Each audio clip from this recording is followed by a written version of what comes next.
Yo, guys, so what's going on today? So, I want to talk about a man who proves that your past doesn't have the final say of your future.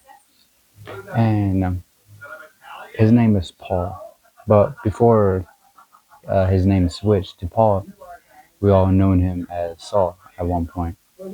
He was he was also like seeking, he was killing Christian believers that were actually preaching about the truth about Yahusha, and he was just slaughtering them, stoning them. And for example, he approved Stephen's death while Stephen was being stoned.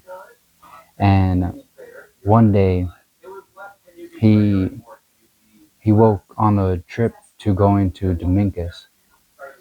He was struck. He was stopped. A voice called him, and all of a sudden he couldn't see. For 3 days straight, he could not see. It was just silent. And that's how sometimes success needs to be. No applause, no nothing, an just an emptiness and everything. And so with all that, he he finally switched his way, and God, or Yahusha, sorry about that. Yahusha wanted to actually use him as a vessel because Paul is bold, he's straight up, and so he's traveled thousands and thousands of miles. He went to Jerusalem, Antioch, and Athens, Corinthian, Ephesus, and Philippi, and Thessalonica, and eventually he went to Rome. But he wasn't in a comfortable, he wasn't traveling comfortable. He was whipped, he was stoned, he was imprisoned, he was exhausted.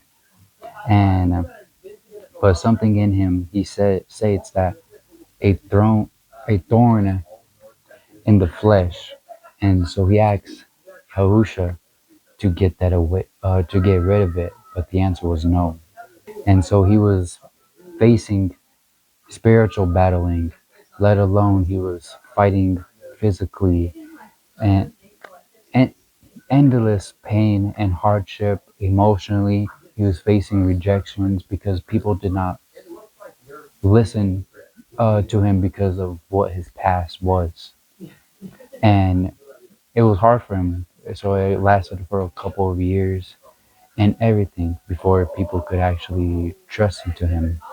But Paul never quit. He was still destined to actually preach the word of Yahusha and get as many people. And as what we know today is that he had written 13 letters that became the New Testament: Romans, Corinthians, Galatians, Ephesians, Philippines, Colossians, Thessalonians, Timothy, Titus, Philemon, and all these things were all through discipline, struggles, and everything else that he has gone through. Eventually, Paul had changed his way in his understanding of, okay, of what I did wrong and what he did. And so now he had switched it. So now instead of being a murderer, now he became a martyr. And that's what it takes at times. So what does the story actually tell us about, for what, how does this actually help us in a way? Well, that's a good question. So wherever you are right now, in the blindness, in the breaking, in the struggle, don't quit because your transformation is already coming. But you never know on what will come in that. So with all that, just don't give up. Pray, read your guys' Bible, understand it, and be faithful. I'll see you guys on the next one.